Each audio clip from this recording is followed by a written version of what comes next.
Hello and welcome back to One Comic Book a Day, where I have managed to see the Batman all the way through this time. Gotham was indeed a powder keg. It's also a perfectly good Batman movie. We're not here to talk about Batman. Today we are covering Action Comic Books number 39, The Man with the Radioactive Touch. A fine B movie level Superman story. I would like a lot more of these, because so much more engaging than the mob stories. I know I throw crap at mob stories, but mob stories aren't great superhero entertainment. Like even Batman, though mob stories work better with him, like no one's favorite Batman stories involve Carmen Falcone being the main villain. Like the Riddler has to be the main villain in that movie. So there's a scientist by the name of Brett Brierson who is working at the Chalmers Labs. And yeah, I can't say Chalmers without thinking of Super Nintendo Chalmers. If you don't get that reference, we're not friends. There's an explosion at the lab. He was warned before going into this area about radium poisoning, and Brett Brierson is killed. Chalmers is held on trial because the DA needs an easy win for the upcoming election. Another DA election? This is like the third in 39 issues of Action Comics and like 12 issues of Superman. And in fact, we're near like 10 different DAs at this point. I just come up with a DA and make that DA the same DA. Keep track of the DA. It's getting ridiculous here in Metropolis. Chalmers is acquitted because there's not much evidence. After he's acquitted, there are jewelry store robberies happening where the security guard or police on duty keep dying of radium poisoning. Someone ends up surviving and describing a ghost. And when I say ghost, he kind of looks like a Scooby-Doo Monster of the Week meets a Klan member. He's just all in white, kind of like an asylum jumpsuit and just a white cloth over his head with two holes cut into him. This guy is radioactive, and if he touches you, you will die of radium poisoning.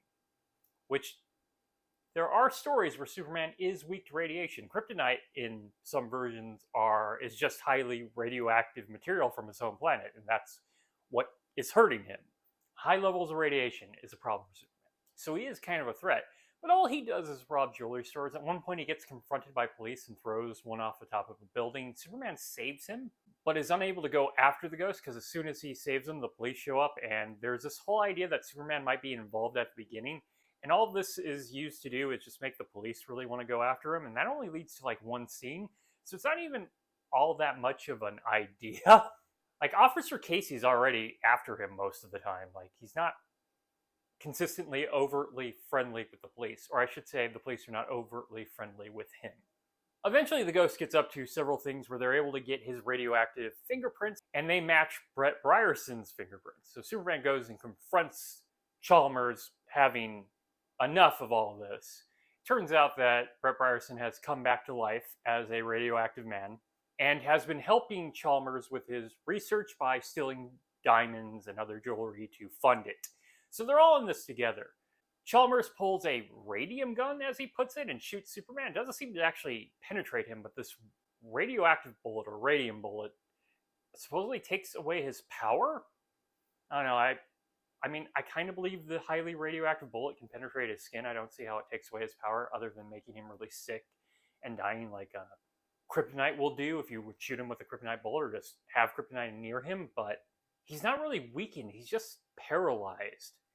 And it turns out he's not actually paralyzed. He's just faking this to get all the information out of them and quickly turns on them. Chalmers then reveals that he did this on purpose to Brett Brierson to create this monster. Wow, that's really impressive of him. He can just know what a radioactive explosion is going to cause to a human. Brierson, finding this out, then strangles Chalmers to death. Superman just kind of lets this happen. Also, he doesn't really need to strangle Chalmers to death. Just touching him will kill him. Though, I'm actually kind of confused about the officer who got thrown off the building. We are told that a police officer ends up dying from radium and burns from the touch. But he did touch another person before getting confronted that night by that police officer, who was also either a police officer or a security guard. So I don't know if the guy Superman saved ended up dying or not. Anyway, Chalmers would be dead no matter what. Superman doesn't really act up in any way to save him. Brierson then just dies after killing him. it's not really explained. He just dies. I guess he uses all his radiation. I don't know. It's not explained. But it solves a problem, and Superman didn't actively kill him. He did let him kill Ryerson, though. I mean, yeah, it's a fine issue of Superman. Ryerson, sadly, Ghost, or the Ghost, is not the most engaging villain. They don't really get a fight, which would have made something slightly better about this premise. And he's not going to be a recurring villain. He's already dead, and honestly, I'd totally forgotten about this story until we got back to it. So, I really wish we were getting stronger Superman stories. I really miss Luthor. We haven't seen him in a while. But hopefully things will change as the main comic is coming out way more often. It's starting to switch from the seasonal quarterly comic it was to almost every month, along with Action Comics. So we're going to get like 4 times the Superman stories, actually like 5 times the Superman stories in a given month going forward pretty soon. And that is it from Superman number 39, The Man with the Radioactive Touch. If you enjoyed this video, please like and subscribe. Hit the bell icon to get notifications when a new video goes up. I do this Monday through Friday, but Friday is Bat Friday, where I cover a Batman story in either Detective Comics or the main Batman series.